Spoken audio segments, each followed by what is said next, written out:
Well, good morning, everybody, and welcome on this bright Monday morning.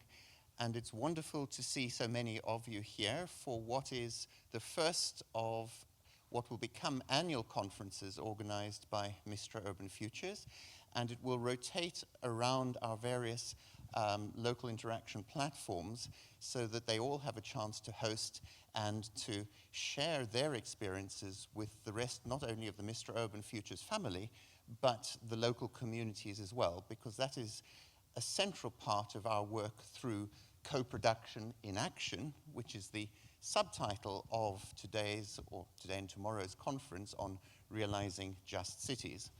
And it's quite important to notice that there's a space between the in and the action. It's co-production in action, not co-production in action. And we hope that by the end of tomorrow, the crucial difference between those two possible interpretations will become clear to everybody.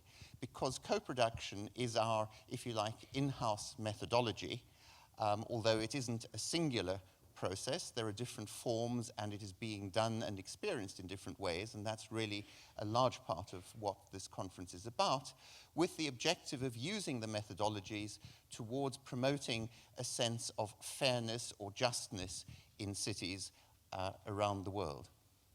And we are hosted here for the first conference because Gothenburg, and indeed Chalmers University of Technology, is the host and where Mistra Urban Futures started.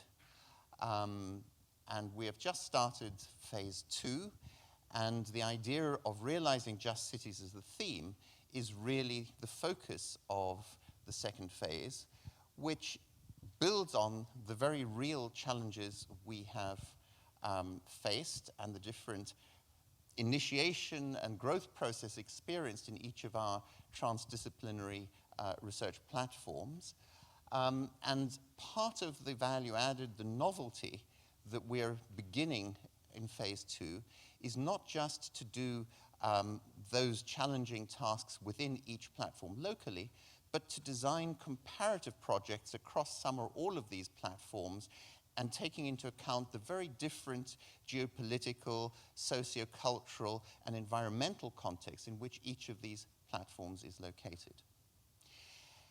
And part of that process of co-production involves working with different stakeholder groups, both within academia and in so-called practice, different local authorities, regional authorities, NGOs, and even various categories of private sector corporations, companies, associations. And this is difficult, this is challenging, and as far as we know, nobody else around the world has actually done this kind of international comparative work. But it is also crucial to recognize that just as we are experimenting this way, co-production as an approach is getting ever greater recognition.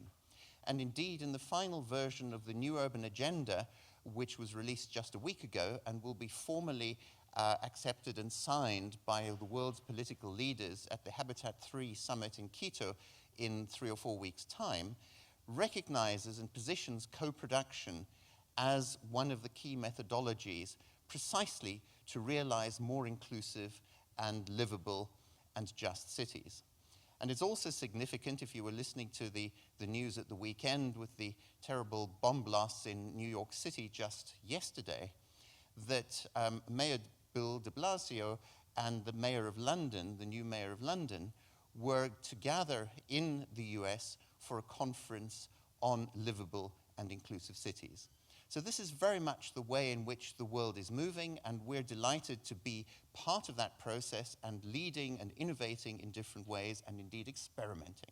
And those experiments in different forms are very much part of what will become clear over the next couple of days, and in which most of you in different ways have been participating, will participate in the breakout groups, and we hope will become part or remain part of our work going forward.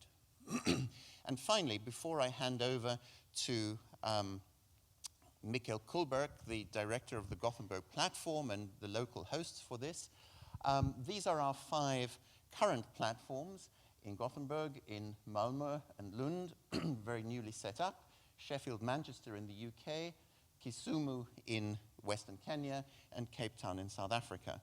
And again, it's testament to the importance of this and the way in which not only academic and institutional leaders, but also political leaders understand this, that we're delighted to welcome a very high-powered delegation from Kisumu, led by His Excellency Jack Ranguma, the governor of the county, who is here to understand and to learn more, and also to help in that sense provide the context for our second conference next year, which will be in Kisumu, and we'll be hearing a lot more about that later on. And finally, it is also important to acknowledge that along with the consortium here in Gothenburg that Mikkel will explain in greater detail, our two main external funders are the Mistra Foundation, the Swedish Foundation for Strategic Environmental Research, as a result of which Mistra appears in our name of Mistra Urban Futures, and also SIDA, the Swedish International Development Cooperation Agency, which funds most of our work in Africa and some of the cross-platform work and extension work elsewhere in Africa. So once again, welcome everybody, and I'd like to welcome to the platform Mikkel Kullberg, the director of our Gothenburg platform. Thank you, David. Thank you, David. Good morning, everyone. It's lovely to see you here. I'm so excited that you've made it and that we're all here together, and welcome to Gothenburg. I just wanted to give you a couple of features of the Gothenburg platform, just to tell you who we are and to give you just the first glimpse of what Gothenburg platform is. One feature is that we are 10 partner organizations that have pooled money and other resources into a common budget that we use to invest in sustainable urban development and in realizing just cities. So we develop a large number of projects with our own funds, together with other partner funds, with research funders, with public agencies, even the EU level, although that is fiendishly difficult. We've had some 25 projects or more. Most are still ongoing. We have started some processes to spin off new projects within our Realizing Just Cities agenda. So this is kind of the center of the Gothenburg platform, is that we managed to get 10 organizations of various kinds to work together and to trust the center with their own resources that they actually pass on to us to use to the best of our ability. And just to show you who they are, it's 4 academic or research institutions. Chalmers, our host, Gothenburg University, IVL, Swedish Environment Institute, and SP, Swedish Technical Research Institute. We have the county level with the governor's office. We have the city regional level with the Association of Municipalities. We have the city of Gothenburg itself. We have the regional council, Region Västra Götaland. We have an architect consultancy, White, and the Swedish Transport Administration, which is a huge administration with a huge research budget that we just love to have with us. 7 of these are also the consortium, the Gothenburg Consortium, who actually won this center in the Mistra bid originally, and 3 are associated. It's been quite an experience to make these people trust each other and to work together. It's taken a lot of time, much longer than we thought it would, but it's been worth the voyage so far. So very welcome, and now I'd like to introduce my colleague, Professor Henrietta Palmer, who is going to be our guide through these 2 days. Henrietta, please.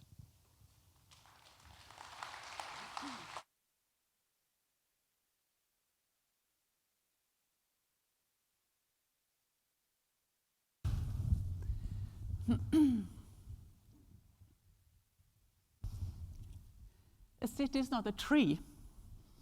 This was a famous paper written in 1965 by the American-Austrian architect and theorist Christopher Alexander. And what he meant was that the city can never be conceived as a central organized product or central organized construction, but it's an interlaced construction. And I would like to say that Mistra Urban Future is not a central tree either. It's not a tree, but it's a group of trees. It's not yet a forest, but it's a grove. And these trees are stretching its branches towards each other and creating a kind of loosely woven fabric And I think it's important to say that this fabric is yet loosely woven, and all of you that are here today are part of its making. And this is what will happen today, that we will weave this fabric tighter together. All of you will be active weavers, and the more we engage in each other's knowledge, the more we share and exchange our experiences and our wisdom, the closer we might get to solutions that will be important for how to reach a just city. So one example of this weaving work I just want to acknowledge is the people who have been involved in organizing this conference itself. I mean, this conference is one example of this weaving, and usually this is the kind of acknowledgement you do towards the end of a session when people are already, standing up in their seats and on their way out, so I think it's important to do this first. Almost everybody has been involved at some point, but there was a formal cross-platform group that was set up together, in which Sarina Patel and Enrique Citas from Cape Town, Alfreda Tom from Kasumu, Tim May from Sheffield Manchester, Magnus Johansson from the Skånelip, and from Gothenburg we had Ylva Norén Bretzer, Ulf Andersson, Lars Lilled, Jan Riese, and myself, and all of us under a firm conduction of Ulrika Gustafsson. And as the program settled, the work of organizing the conference here locally has been carried forward by local director Mikael Kullberg, who you just met, and the GoLib team of Elma Durakovic, Marty Legros, David Jönsson, Jan Riese, Jenny Sjödin, Sama Ramli, Lars Lilled, Ulf Andersson, and myself, and again under the firm conduction of Ulrika Gustafsson.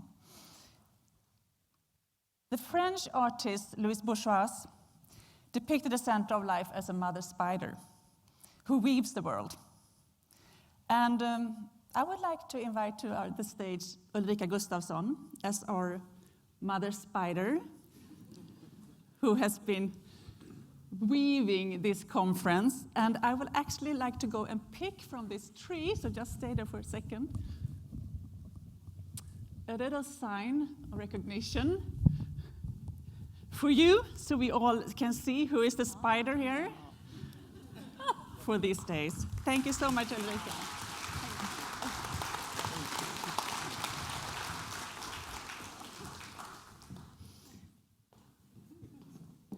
So we'll have 2 days together, and for you who wants to stay longer, there is a third day. The first day, we will try to unpack the notion of what is the just city, and we will try to go into the role that co-production has as an approach to how to achieve just cities. Second day, we will go a little bit further, trying to rethink which are the urban processes that drives transformation.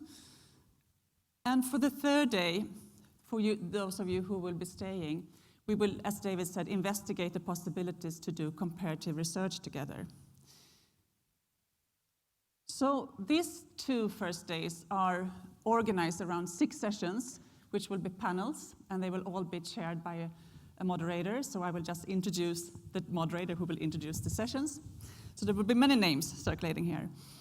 And from these 6 sessions, we will bring forward 5 questions.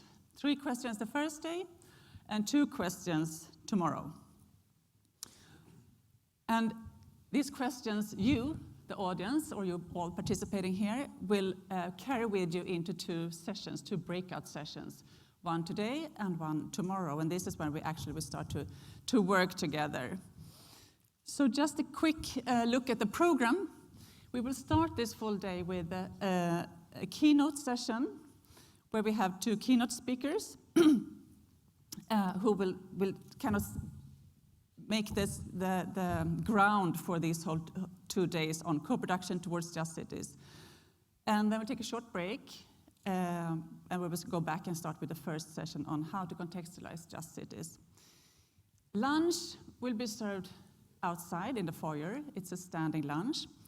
And there is a little mistake in the program. It says that we should be back here at 13:15, but actually it's at 1 o'clock. So please be back here then, because then we will show a short film, an animated poem by Beth Perry.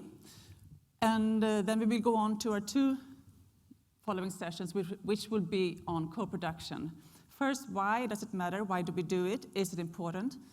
And the second one is about what have we learned, and we will listen to practitioners speaking from what have been learned so far on co-production on the different platforms. After that, I will hand over to our guest, Alda Sigurdardottir, who will introduce us to what is a breakout session. Because I guess you wonder what is that, how am I supposed to work, what am I going to do, and she will give you all that details and explanations and carry you forward into the breakout sessions. And after the breakout sessions, well, then we will have a break and you will start and have the sessions, and we will not come back here anymore this day. For you who have signed up for the dinner, there will be a dinner served at Kaj 7-8, and there are directions in your material, your conference material, how to find it. And if you're unsure, please ask somebody who are carrying these black T-shirts with the Realizing Just City signs on it. And this will also be the opportunity when we will speak a little bit more about 2 books that we want to launch. Twitter, these are our accounts, an international account and the national account. And this is the hashtag that you use, hashtag JustCities2016. Before I introduce you to the first keynote, or to the keynote session, I wanted to look a little bit at this word cloud. I don't know if you remember, but when you registered for the conference, you were asked a question. You were actually asked 3 questions. So the first question was, what is a just city to you? Sorry, I'm losing it. What is a just city for you? And this cloud is generated from the most frequent words in your replies. So take a look at it, see if there's something here which is surprising. Is there something here that we can carry with us into our work? And for all of you speakers, please feel free to comment on it if it resonates with your thinking and with what you're planning to say. So the overarching question for this conference is, how do we produce just cities? And we have 2 distinguished keynote speakers who will set the ground for these 2 days, discussing this initial question. We will have 2 different perspectives. From a practitioner's perspective, Dr. Deborah Roberts from eThekwini Municipality in Durban, South Africa.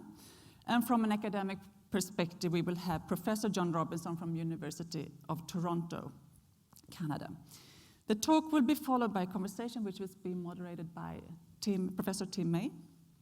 So I will like to introduce Tim. Tim is a professor of social science methodology at Sheffield Methods Institute, University of Sheffield. And he has been one of the crucial persons also in the formation of what was the Greater Manchester LIP, which now is transformed into a Sheffield Manchester LIP. Tim's research interests are on the relationship between knowledge, reflexivity, and practice. And at national and international levels, he has examined relations between knowledge generation, reception, policy formulation, implementation, and organizational actions and outcomes. Another strong concern that features in Tim's work is the future of the university and other urban knowledge arenas as distinctive sites of knowledge production in achieving societal transformation. So please, Tim, welcome. And I will hand over to you to introduce our 2 keynote speakers. And I hope to help you here with mics, etc. So please come on stage.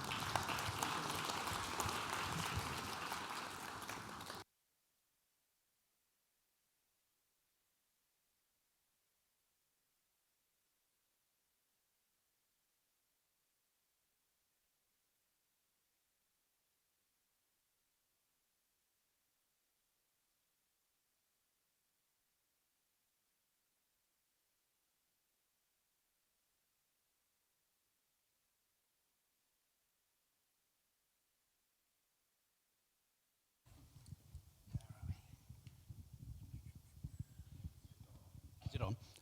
Okay. Well, welcome everybody, and welcome to this session about the Just City as well. I want to introduce the two speakers to you, and also to talk a little bit about their experiences of why it is that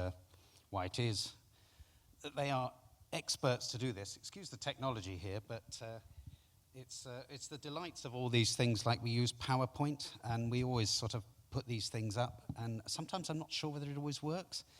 And increasingly, I've noticed that kids in the United Kingdom are wandering around with iPads because, you know, books are old and they're out of date now. And at this point, I wonder how old I'm getting when I look at that and think, nah, that doesn't make any sense to me. So my technological abilities vary. But let me introduce the two speakers to you. First of all, Deborah Roberts is currently head of the Sustainable and Resilient Cities Initiative portfolio in Durban.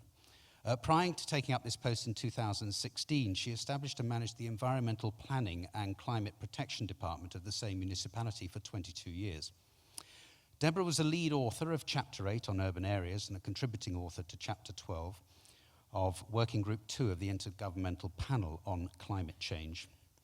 She was a member of the South African United Nations Framework Convention on Climate Change negotiating team until December 2015, and has sat on various international advisory bodies focused on climate change issues. Deborah has written widely in the fields of urban open space planning, environmental management, and urban climate protection, and has received a number of awards for her work. John Robinson is professor at the Monk School of Global Affairs and the School of the Environment at the University of Toronto. An honorary professor with the Institute for Resources, Environment and Sustainability at the University of British Columbia, and adjunct professor with the Copenhagen Business School, where he is leading the sustainability component of their campus redevelopment process. John's research focuses on the intersection of climate change mitigation, adaptation, and sustainability, and the use of visualization, modeling, and citizen engagement to explore sustainable futures, sustainable buildings, and urban design. Now, both of these speakers have considerable experience, and we've deliberately invited them on the grounds that one speaks from what is called an academic perspective and the other from a practitioner perspective. But as you've noticed, the idea of Mistra Urban Futures is to try and explore the differences not only between these things, but also to find commonality between them. And as I sat here and we talked about the various things that we might do in this session, they started having a debate right across me. And at this point, John was pointing out that, you know, the numbers don't mean anything, it's all about power and control. And Deborah says that she has to work with the numbers to some extent, so they might be a picture of what's happening in terms of justice and cities and so on. So as I sat there, the debate started. And I think this is an important element of what we're going to hear about the idea of how do we know what we know, but most importantly, how do we then make change? And I think Deborah's talk in particular is going to look at this, and then John's going to explore some of the issues associated with this and how cities themselves are key components in the sites for the realization of just cities. So I'll pass over to Deborah. I've asked them both to speak for 20 minutes. So occasionally if you see me go 5, 1 and that means 5 minutes, 1 minute, and please stop. It's not supposed to be impolite, that, but it's kind of clear in terms of its meaning. Deborah, over to you. Thank you. Thanks, Tim. We're just letting Marty segue seamlessly into these presentations. Where is that? Good morning, everyone. Yes, you're allowed to say hello. I'm not going to bite you. Thanks, Tim, for that introduction. I think my input into what I'm hoping is going to be a fairly vigorous and intense 2 days of discussion around the issue of creating more just cities is almost going to come as collateral damage from a broader exploration where I'm going to look at diverse things. I'm going to touch on Zen, and I'm going to look at monkey wrenching. And one could well ask, well, why is she going to look at such a broad range of issues? Well, I was prompted, in the usual crisis before you've got to go and deliver a presentation to try and figure out what the organizers of this conference thought I might speak about, so I rushed to the website. I looked at the introductory material, and as the organizers did, I did that very sophisticated analysis of taking the text and I ran it through one of those ubiquitous word cloud programs to find out what the real intent of this conference was. And lo and behold, this image appeared on my screen. And so from what I took from that is that the organizers at least think that equity is a central pillar in achieving just cities. So that got me thinking, what is equity? What are we really talking about when we address that issue in cities? And I put on my practitioner cap, and I thought about the experience we have at the local government level. I thought about the debates that have led us to the draft text that will take us to Quito and Ecuador in a couple of weeks in the new urban agenda. And I concluded that probably a just city is a place where we leave no one, no space, or no system behind. An important enabling condition, though, for us to realize that overall objective is to ensure that people have the right to and responsibility for our cities and their resources. So those two tend to go hand in hand. Now, what are these rights and resources that we might be so concerned about in our 21st century cities? Gratefully, we don't have to debate that. That work is done for us. It comes very neatly tied up in the bow of the Sustainable Development Goals. And I'm sure, like word clouds, you're all very familiar with this visualization of the SDGs. It's very colorful, it's very pretty, but it's unfortunate because what it does is it indicates the goals are discrete, that they are unrelated, and in fact belies the very deep and systemic relationship that exists between the goals. So I prefer this diagram, which is fondly known as the wedding cake, which was actually produced here, in fact a bit further south in the Stockholm Resilience Center by Carl Fulke and his team, which speaks to the relationship between the goals. It says, for example, that the economic target's about creating an economy which is in service to society, not the other way around, an economy in service to society that ensures that both of those systems evolve in a way that allows them to work within the safe operating space of the planet. So that's quite a complex calculus of relationships to get to work together if we're aiming towards just and sustainable cities. And the question is, how do we do that? Well, that's a $64 million question, and I'm going to leave you to answer that. What I will do is offer you some reflections from the perspective of an urban practitioner about what might be important themes in our discussion. I emphasize, as Tim did before me, that I am a practitioner. I'm very much still at the coalface at the local government level, and I emphasize that because I think the knowledge from practitioners is often a source that's overlooked. And in fact, the Mistra Urban Futures is one of the few arenas where practitioners are actually drawn into the knowledge creation debate. They're a very important way to create knowledge. And that's certainly been impressed on me throughout my career. And one of the big informants when I was young, bright-eyed, and furry-tailed was the book by Robert M. Pirsig entitled Zen and the Art of Motorcycle Maintenance. It's a very simple tale at one level. It's a story of a father and a son taking a motorcycle trip through the northwest of America. But it's also a very complex tale because during the course of that trip, the narrator of the story speaks to a whole set of value systems in the world. And he concludes that there are two types of people in the world. Firstly, those who are interested mostly in romantic viewpoints such as Zen. I thought, that's really not me. But secondly, those who seek to know the details, to understand the inner workings and to master the mechanics. And I thought, that's a value system I can identify with. And certainly the narrator of the story identifies with it too. In the book, he speaks to the reader. Other people can talk about how to expand the destiny of humankind. I just want to talk about how to fix a motorcycle. I think that what I have to say has more lasting value. I knew when I read that text that I also wanted to learn how to fix motorcycles. And so to my mind, the role of the practitioner in the debate that we will have today is to help fix our urban motorcycle, to ensure it has the capacity to take everyone along on our complex journey, particularly because the road that we face is particularly winding and uneven. So let's look at a real life road journey for a city. And here I'm going to use the example of the city I know the best. It's a city in which I live and work, Durban in South Africa. Very average African city on the east of the country. We've got about 3.5 million people. But of the 8 big metropolitan areas in our country, it's the city with the highest percentage of people living in poverty. So clearly we have a situation where the economy is not working in service of the people or society. This creates huge developmental backlogs as a result of this economic poor performance, governmental challenges, structural difficulties. We've got massive housing backlogs in the city, which will take between 30 to 60 years to address. We also have a large number of informal settlements, which contain up to 27% of our population. And so we can see that this whole set of socioeconomic challenges creates a society which is very, very brittle.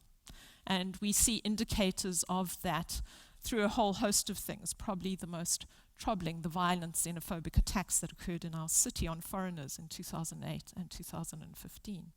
So we think about our journey, we can see that our motorcycle is in a very sad state of disrepair. We also look to the engine of our motorcycle, and for African cities, the natural resource space is a particularly important engine because many of our poorer communities are deeply reliant on the natural resource space for services. When we look to our city, we find a definite conundrum. We've got a city which is growing up in the middle of one of the world's 35 biodiversity hotspots.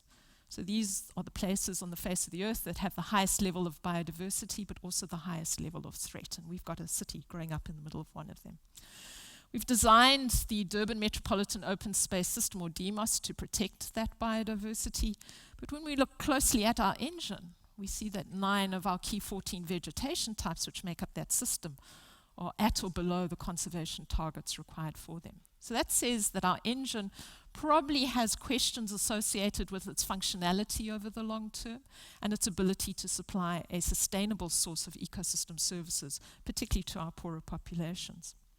What is also worrying is, given the importance of this natural asset to our city, is it's taken so long to draw it into our formal urban planning. It's taken 30 years to mainstream biodiversity considerations in our city, all the way from 1979, when NGOs first raised their hands around this issue, to 2010, when we first put DMOS into our land use management schemes officially for the first time.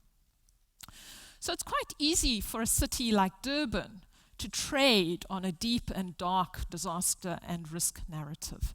Unfortunately, that has very little traction in our society. Our societies have very high levels of risk acceptance. What works better is a much more developmental approach to this argument. The question is, how do we rebuild this dysfunctional motorcycle in a way that involves everyone and creates hope in both the present and future journey that we're going to take in our city? I'm going to use a couple of examples that touch on the biosphere element of the calculus, because as an environmental scientist, I'm often concerned that these debates around justice ignore the environment, so I'm going to use that as my platform.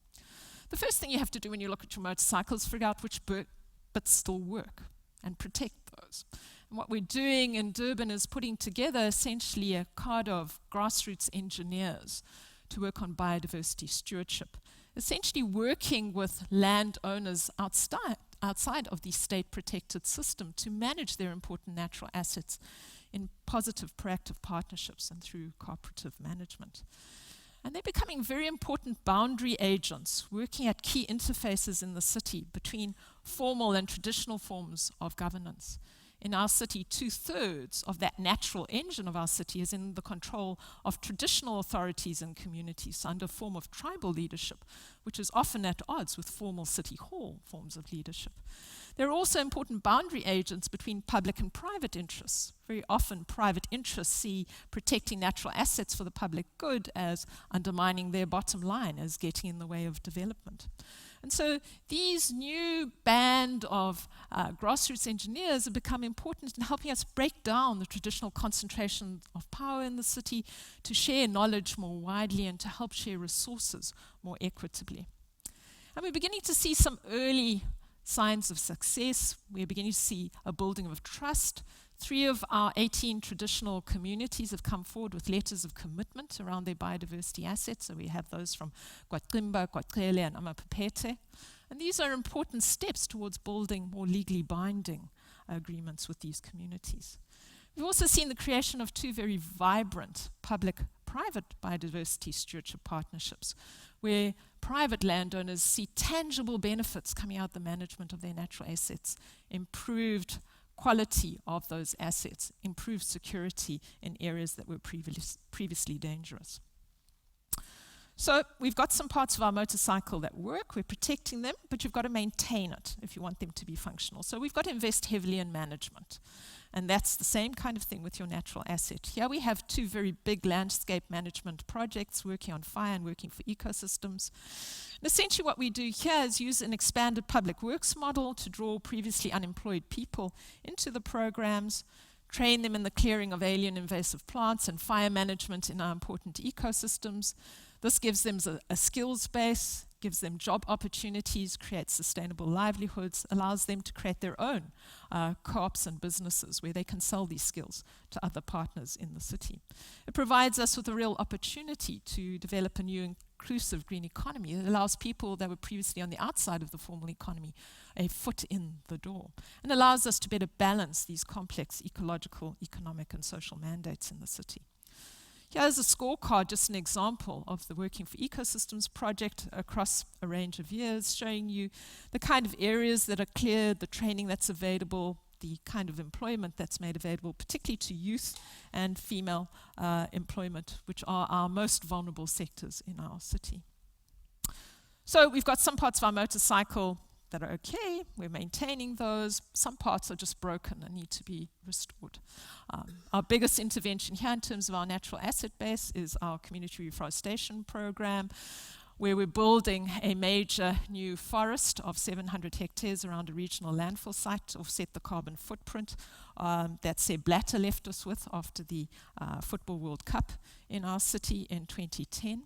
And essentially what we're doing here is using the same kind of model, working with a local NGO to draw in local communities to grow the trees that are necessary for the reforestation program. They trade these for credit notes that they can then use at tree stores to get school uniforms, building materials, food, and other things. And this is contributing to real socioeconomic upliftment. So down in the corner there, you've got Tandiwe, who built her 6-bedroom house on the back of her credit notes, and you can see the trees that she grows around her house.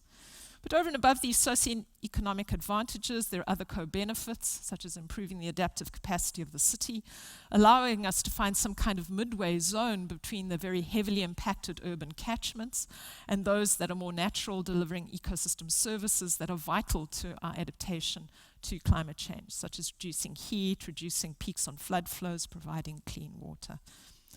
But if we're going to invest in these projects, and these projects are decadal, so at Buffalo's Dry, we're committed in perpetuity to this forest as local government.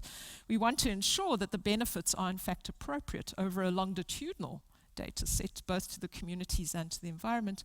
So we've established a long-term research partnership with our local university, the Durban Research Action Partnership, which is monitoring these programs. So we begin to see now a blurring between the worlds that John and I inhabit, between practice and science.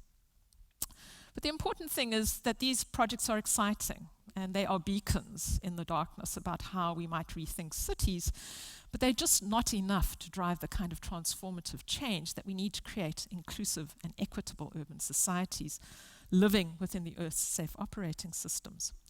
We need to move beyond the never-ending search for incremental solutions, so that projectized approach, to something that's more systemic. And this has really got us thinking about how we pull these parts together in some kind of meaningful way. And this has led to the emerging new resilience narrative in the city, where we see resilience as a keystone in pulling in all of these concerns: climate change, biodiversity, sustainable development, equity, and so on.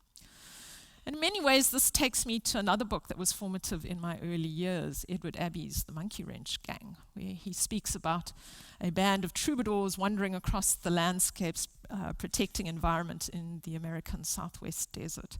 And essentially, this band of people breaks all the rules. And the resilience debate has done something of that for us, providing us with a safe platform where we can challenge the silos and sectors of local government to have a broader debate about these systemic challenges that our city faces. So it empowers us to become ideological monkey wrenches, if you will. This work has been done under the banner of Durban's involvement in the 100 Resilient Cities program. And essentially, instead of following a formulaic step-by-step development towards a resilient strategy, we've opened up what has become a multi-year discussion between Durban stakeholders around what resilience is and what it might mean in our city in terms of strategy development. The strategy is due out early next year, and what is interesting about it is that this particular journey with Durban's residents has allowed us to identify 6 systemic levers of change, which allow us to identify systemic problems and prompt us to find systemic solutions. What is very interesting is that the 2 pillars that our strategy will be built around are quite unconventional in terms of city planning. What has popped up out of this narrative from all the stakeholders in Durban is a prioritization of 2 unusual issues. Firstly, integrative and innovative planning at the interface between formal and traditional systems. So looking at this uncomfortable mix where formal city hall governance meets traditional governance, and integrated informal settlements planning. Now these are 2 really interesting areas because these are the 2 areas in your city that you cannot plan for, where planning has no traction. And these are 2 areas where the city has literally been built from below by local communities. These are not areas that would be prioritized in a traditional planning system. And so it's interesting that this broader systemic debate has generated them as the 2 pillars around which we think about resilience. And so I end with a question and response from the 2 authors that I've referred to. What do we know? What do we really know, asks Edward Abbey and the Monkey Wrench Gang. Robert M. Persick replies, you look at where you're going and where you are and it really never makes sense, but then you look back at where you've been and a pattern seems to emerge. And so when I look back at the road we've taken on the Durban motorcycle, the pattern that emerges for me is the need for a new social contract in our cities that breaks down traditional barriers to power, to knowledge and resources, that balances ecological, economic, social and governance mandates, that uses practice as a way of translating theoretical knowledge into change socio-ecological realities, and that helps inform the now unfinished activism that will be required to rebuild a resilient and just city from below. That's it from me. Thanks very much.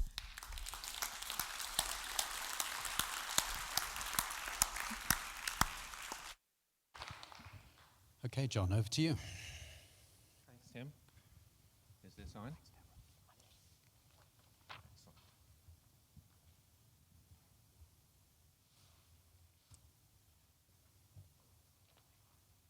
Thanks, Marty. Excellent. So I'm coming from the kind of the other side. I was very happy to be called a romantic in Persig's language. Not on? Oh, okay. Is that better? So I'm happy to be on the romantic side of the practitioner-academic debate. And I want to talk a little bit about that. I think we end up coming together very much in some of the arguments that Deborah was making towards the end. But I'll be starting from a slightly more academic perspective. And I want to talk about the question of maybe what kind of motorcycle we want to have and what kind of system of delivering motorcycle services we might like to have, what kind of transportation system. And I want to start with a really simple slide about cities. One way to think about the challenge of urban sustainability is to think about the need for these kinds of things. And we know that in most cities on the planet, we're not doing a very good job on many of these right now. And we know also that we're expecting the urban population of the planet was going to roughly double between 2000 and 2050, or about a 63% growth from now until then. And what that suggests, given the current state of affairs in terms of these challenges, is we have to get maybe 3 times better at every one of these on average in every city of the planet in about the next 50 years.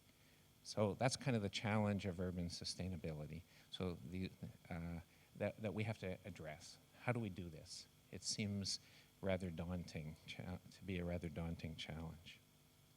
And I want to turn to the Intergovernmental Panel on Climate Change not the most recent report, but actually the fourth assessment report and the third assessment reports, because at that time, a different approach was taken to thinking about climate change scenarios. It's an approach that has since changed, unfortunately, in my view, but that's by the by.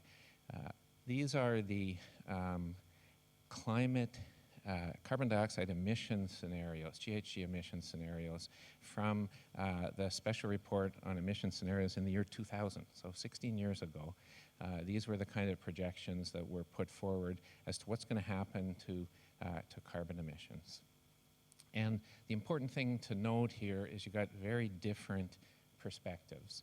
And the perspectives depend on whether the world is getting more regionalized, that's the right-hand side, the two on the right, or getting more global, more globally integrated. That's the left-hand side. The top two are a world that is increasingly integrated in various ways, and the bottom two are a world that is, the top two are a world that is more focused on economic imperatives, and the bottom two on environmental imperatives. So just as a way of dividing up the way the world might unfold in the future. The crucial thing to know, and what has not happened more recently, is all of these scenarios had no climate policy in them.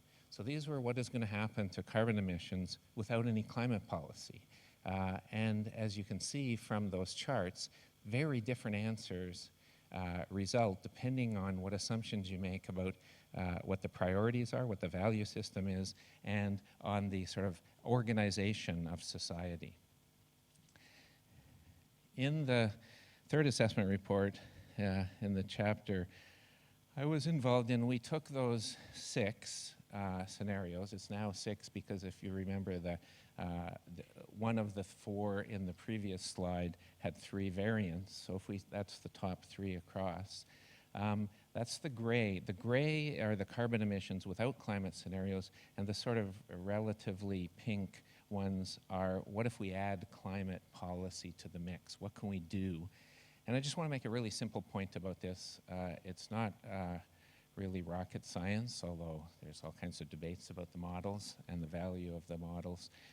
Nevertheless, I think a simple point emerges from that, and from this, and that is, if we're in a world where the original no climate change emissions are very high, the A1 fossil intensive world and the A2 world, where emissions without climate policy are really high, a big growth from the present, then the amount of climate policy we need is huge. And in fact, it's hard to imagine being able to succeed. The amount of distortion we'd have to impose upon the system of the world as it was unfolding would be ruinously expensive and difficult to achieve. However, if we're actually in a world in which the natural development without climate policy is low in terms of carbon emissions, the amount of additional climate policy we need is marginal and quite easily achieved. What does this tell us? This actually tells us a lesson that has been, I think, lost in most of the climate debate since, that the underlying development path we're on is more important than climate policy in achieving climate outcomes. It's more important to get into a world that has inherently low emissions than it is to develop climate policy and apply it to a world with very high inherent climate emissions. So that's what I want to turn to. What is that question? What determines the difference here? What gets us into a world that automatically produces outcomes that are more climate friendly than, and that don't have to be torqued down by deeply interventionist and deeply coercive climate policy? In other words, what is a development path? What is this kind of underlying direction that determines where our cities head? This is the way we defined it in the Sustainable Development chapter of the fourth assessment report. So a complex array of technological, economic, social, institutional, cultural, and biophysical characteristics. In other words, we don't really know, but it's some kind of mixture of all these things that determine how we interact. In some subsequent work we've been trying to link this to the literature, pretty extensive literature, on multi-level governance, moving away from thinking these things can more or less be directed by the state, and starting to recognize there are lots of different actors that have different degrees of influence over the outcome of the system, and transition management. This whole kind of work originally developed in the Netherlands and applied various places, especially in Europe, about trying to create a sustainability transition. And that suggests that actually scale matters a lot. We have to think about these things in terms of socio-technical systems. There's not just technology over here and behavior and lifestyle, that these things are actually intimately entwined. You can't easily separate the road system from the way people behave and think. They're emergent. This is a really big challenge. This comes out of the complexity and resilience analysis Deborah was talking about. I don't think we've taken seriously enough the implications of complexity and resilience, because what it suggests is these systems are characterized by emergent properties. An emergent property is a property that you can't predict. It just is thrown out by the development of the system. What does it mean if our cities, which certainly are complex systems, are characterized by emergence? What does it mean if we cannot predict? Not because we don't have enough information, because of the inherent nature of complexity, the future is unpredictable. That means we can't control. That means we have very limited ability to even manage or understand the systems we're part of. These are very troubling characteristics if you believe that we just have to take hand and start to act in a way that will lead to predictable outcomes. But this is the kind of world we seem to be in, a world of unpredictable emergent outcomes that we have to kind of surf through instead of powering through to the destination we know we can reach. Interlinking regime rules and behaviors and reinforced at multiple levels. These are all consequences of complexity. So what needs to change then, if we take this kind of approach seriously, isn't just the technologies. It's not just about, oh, let's go to renewable energy. We'll have the 100% renewable energy city, a movement that is spreading widely around the planet. But it's not that simple.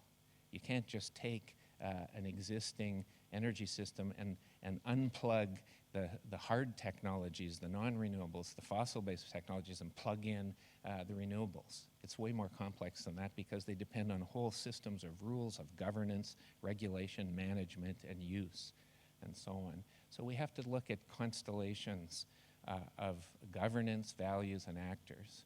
We need social learning experimentation because we don't know the answers. We don't know what a sustainable city really is. We know the direction we want to go. We know a lot about what's wrong and the things we would like to change because those are existing. They're the patterns we see when we look back that Deborah referred to.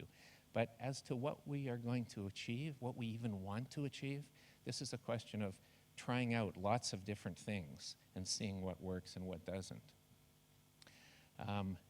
And because this process is complex, because we don't know, because we can't control the world in the way that we used to think we could do, this has to involve a much wider range of engagement and stakeholders. It's about embedding somehow sustainability into daily practice, moving away from thinking about behavior change, which is problematic as a way to think about this, and start to think about normalizing sustainability, to build it into the patterns of social practice that we just fall into, and often in a very unconscious way. Look for little niches of experimentation. Look for little motorcycle shops out there that are doing cool things and new things, and protect them, because they're usually, in fact, the ones that are interesting are doing things that are hostile to the regime in which they exist. They need protection in the early stages. Then we have to think of ways to take these small-scale innovations that are happening all around us in every city on the planet and scale them up. And that means connecting them to larger-scale patterns of development at the alignment level or state level policies and so on. So there's this kind of mix of change in the governance system itself, I agree with Deborah on that, and this kind of bubbling up of innovation at the local level. A student of mine, Penny Bachuhash, tried to summarize some of this literature, and she came up with this table, which I kind of like. She's saying, really, it's about, on the one hand, experimentation and learning. That's all of these small-scale innovations. But then on the other hand, somehow they have to fit together. They have to lead to change, or else they are orphaned. They're a little experimental innovation, very cool, but it goes nowhere. It has no resonance beyond the boundaries of the motorcycle shop itself. So we did some work in British Columbia. We looked at 172 municipalities, and we were looking at their response to provincial climate change. We had the most progressive climate policy in Canada. In British Columbia, we had perhaps the best carbon tax in the world at the time. So the question was, how do cities respond to this change in the provincial context? And we picked 11 as examples of good practice. And what we found that those 11 cities did is they framed climate change in a broader context. They didn't frame it as a climate change issue, they framed it as a sustainability issue, which allowed them to get into a lot of other dimensions and the interaction between those dimensions and climate change. So that broadened framing was helpful to them politically, and it allowed them to make connections that wouldn't otherwise happen. And they all really engaged citizens in ways they hadn't done before that. Those were two of the success factors in those 11 case studies. So what I want to do is propose an approach to sustainability and community engagement that fulfills these conditions. I want to start with the concept of sustainability itself. I'd like to propose that sustainability isn't actually a scientific concept. It's a normative ethical principle. It's about who gains and who loses. It's about the winners and the losers in the kind of constant struggle. So there are strong political and moral dimensions about all sustainability decisions. It's always important to ask the famous question of who benefits. It's more than that. Sustainability, I think, is an essentially contested concept. It's not the second law of thermodynamics. It is actually much more like the concepts of truth, justice, beauty, and democracy. These are concepts that no one can define. There isn't a single definition. They're not scientific concepts. They have to be actually negotiated. Democracy in Gothenburg today means something very different than it meant 500 years ago here, let alone 2,000 years ago in Greece. In other words, sustainability is a local condition. It has to be argued, articulated, and negotiated, just like truth, beauty, justice, and democracy do in a particular time and place. It is what we decide it is. Now, you might think that makes it too vague and ill-defined, and that critique has certainly been made. But I argue exactly the opposite. It has a lot of constructive ambiguity. For diplomats know you don't want to define terms too precisely in treaties because you lose people around the table. You want to create a little bit of ambiguity in the language. That's actually a good thing, not a bad thing. Perhaps more importantly, it allows this kind of broader group of stakeholders to take local conditions into account in deciding what it actually means in this context. And it doesn't prevent us from having very practical outcomes.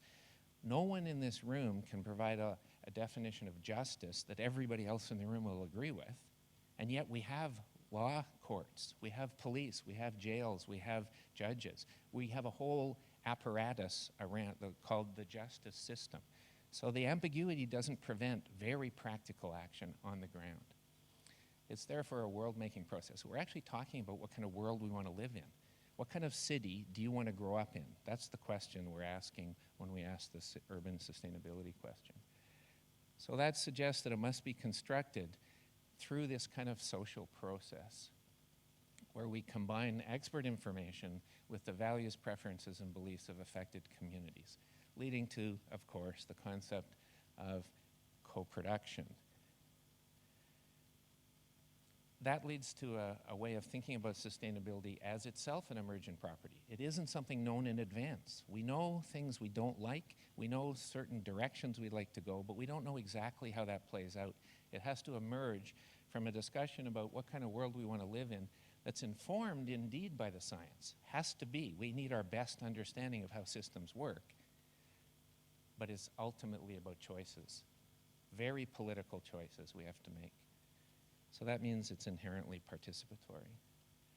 which again takes us to co-production. And I agree with Deborah, Mistra Urban Futures is one of the few international research programs that has really taken this to heart and really tried to figure out what co-production means, as opposed to putting it in the first paragraph of the grant application that we're going to do co-production and then actually doing all the same old non-co-production kinds of research. So I applaud Mistra Urban Futures for the incredible work that's really been done over the last 5 or 6 years. However, everything I've said so far is about process. It's about, constructing understandings of sustainability. What about the content? This is about framing. How do we frame sustainability? Unfortunately, in my view, sustainability has mainly been framed in terms of a limit storyline. It's about running out. It's about harm reduction, damage limitation. It's about the fact that humans are a cancer on the planet, and the few of us there were, the better. Collective racial suicide would be an ideal solution to the sustainability problem. It's just this kind of entirely negative framing.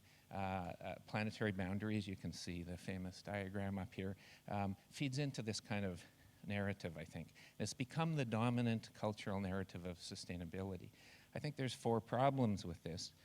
First of all, it turns out not to be really motivating. People don't kind of run and jump on the bandwagon of cutting back and join the social movement of sacrifice and doing without everything they like in life.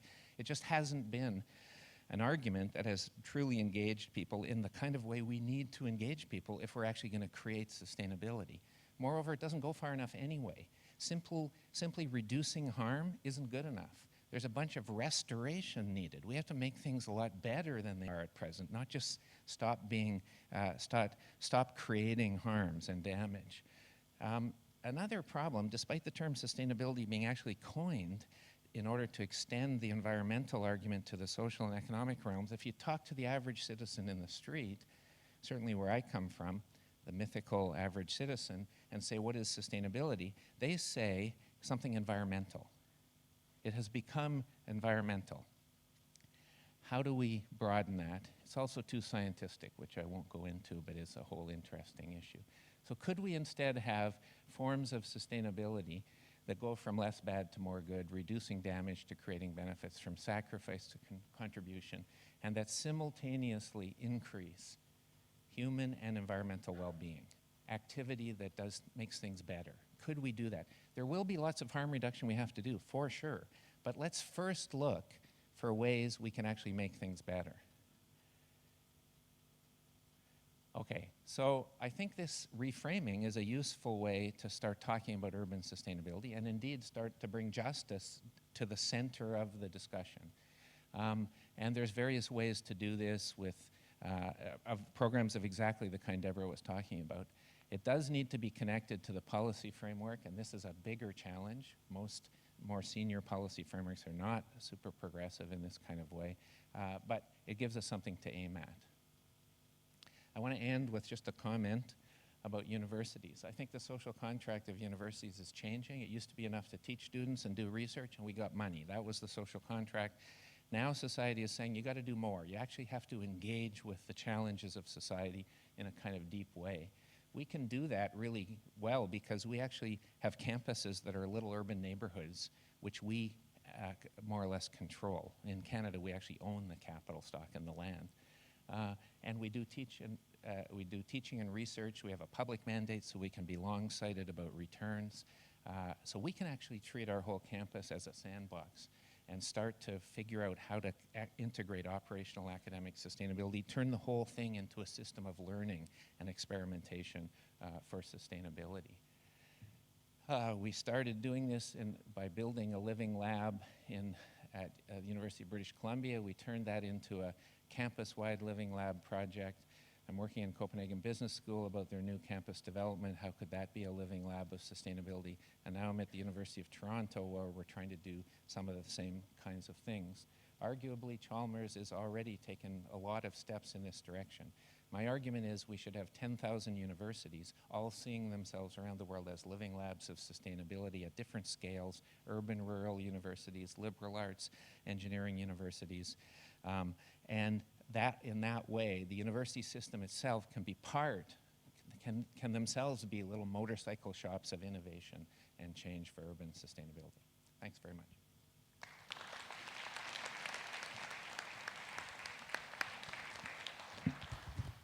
Well, thank you both very much. We've got a few minutes for some questions. So does anybody have particular questions to the panel?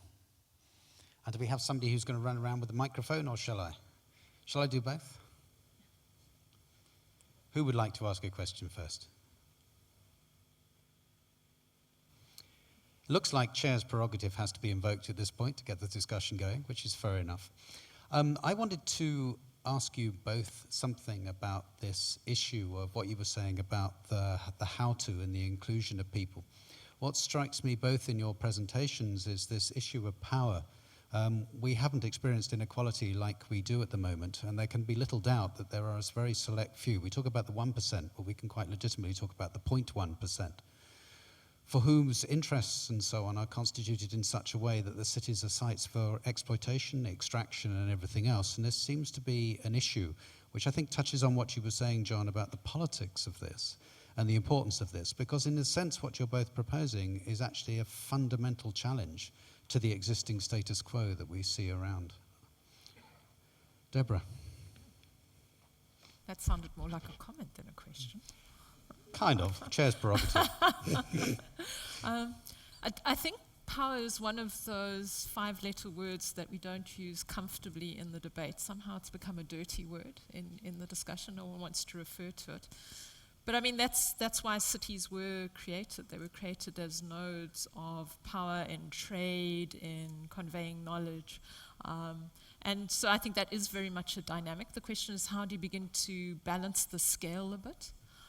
I think the way that we're finding is best to do it is to engage people on their own terms. So, as I've said, we've got a very unusual city because of this very strong tension between a city hall form of governance and the traditional forms of governance. They operate in different cultural spheres, across different timelines, and really up until the present, the attempt has been to try and make the traditional more formal, to get it to play by our rules. What we've learned is we've now got to play by other people's rules. If it takes 5 years to have a conversation, then it takes 5 years to have a conversation. And I think that then begins to equalize the power bases. If you accept the new rule set from the other as your own and begin to play by those rules. Obviously, that's a big challenge, though, to formalistic local government systems that tick boxes and have performance management systems. And that's why I'm saying we're looking for neutral spaces where we can raise these perhaps monkey-wrenching elements of ideology to talk about how we re-envisage governance of cities, to allow different time flows, to allow different pathways to deliveries. There's obviously a lot of opposition to that, but the fact that this is coming forward in the resilience debate as a priority, I think is an indication that the people on the ground themselves want that power base to shift. So I suppose the simple answer is you've got to take your message from the people that you're interacting with. John. Yeah, I'd say something not dissimilar. I think the landscape is changing under our feet, and I think the old modes of governance and the old concentrations of power are actually extremely fragile right now. Verities we thought would never change. Like, look what's happened in Europe to the whole kind of EU concept. Look at the rise of nativist, anti-immigration policies. In parts of the world, one would never believe that was likely to happen. Look at the election in the US. I mean, I think there's big shifts happening. The ground is shifting under our feet. And our job then may be to look for little opportunities for innovation that might become significant points of change in the system in a direction that's different than everything I've just described, because it's kind of frightening what's happening out there now. So there are, of course, concentrations of real power and privilege, bastions that are going to fight to retain that power and privilege. But I do think the ground is shifting a little bit. I'll give a small example. Companies are finding, for example, that the old methods of recruitment aren't working very well. The expectations of the millennial generation, for example, are quite different in terms of what kind of work environment they want to have as they face a world with no lifetime employment and no guarantees and the need to create their own path through the future. That's a very urban experience, but I think it's an indicator. So I think there is opportunity, and I do believe it's trying to find the alignment between the small-scale innovations that are happening all over, as Paul Hawken talks about in his book, the name of which I've just forgotten. But he talks about millions of these groups around the world somehow have to connect to the larger landscape level changes. And that when that connection can be made, things can really happen quickly. So I'm actually an optimist. I think this is a time when we maybe can make a difference, and when the old bastions of power and privilege are more vulnerable than they were 30 years ago, for example. Okay, thank you. Has anybody got a question? I've just been flashed a 2-minute card.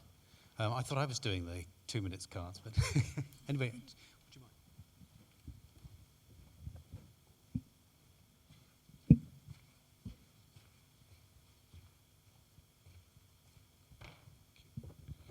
mind? Thank you both. A great presentation. Mark Atherton from Greater Manchester. I particularly was taken by John talking about complexity and how do you manage the unmanageable and know the unknowable, and contrasting that against most major cities now who are being pushed towards quite a formulaic approach towards reducing carbon emissions. So the International Covenant of Mayors, Greater Manchester is also part of 100 Resilient Cities, and all of these initiatives are about setting out strategies to 2050. And in such a complex environment, can we really set out a pathway that will allow individual cities to plot their course to 2050 in an environment which is so complex?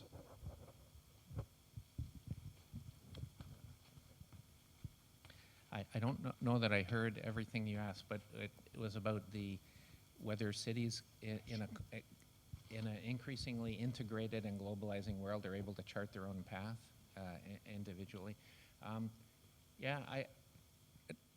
I think, I don't know, that this may be sort of the incurable optimism of a Pollyannish approach to the world, but I think there are all kinds of opportunities for cities to map out within the constraints of exactly the process you described, different ways of responding to those pressures.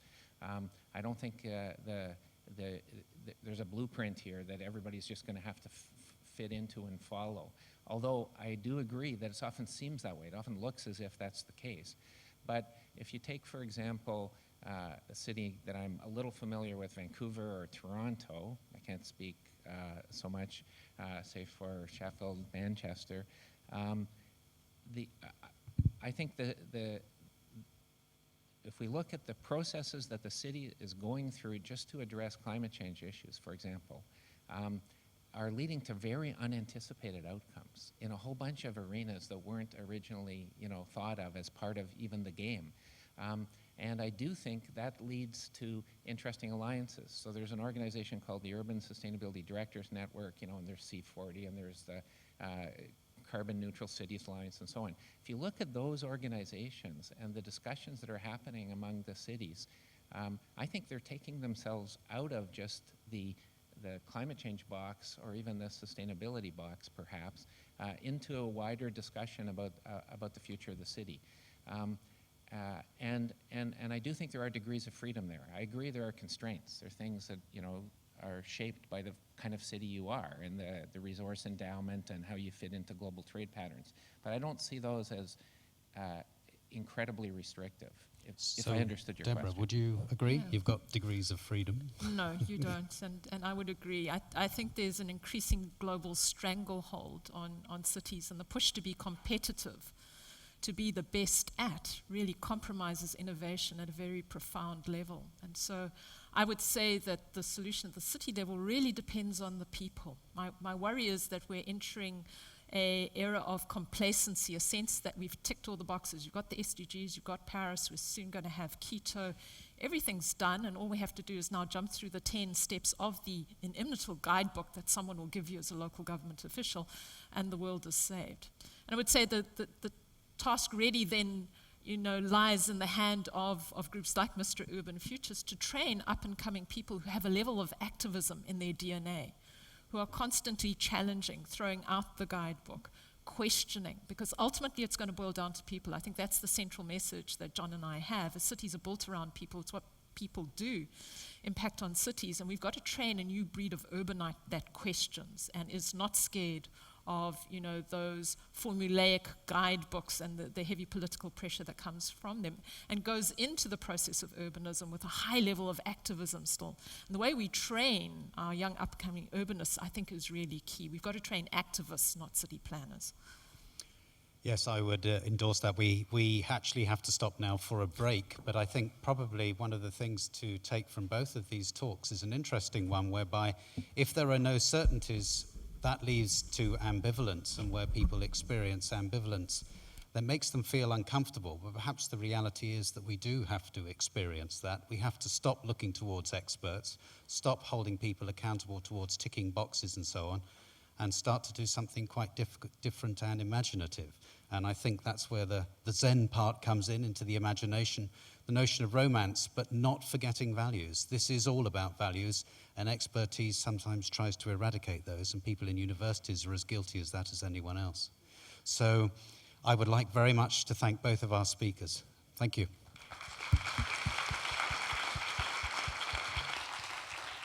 And now we have a short break before our next session.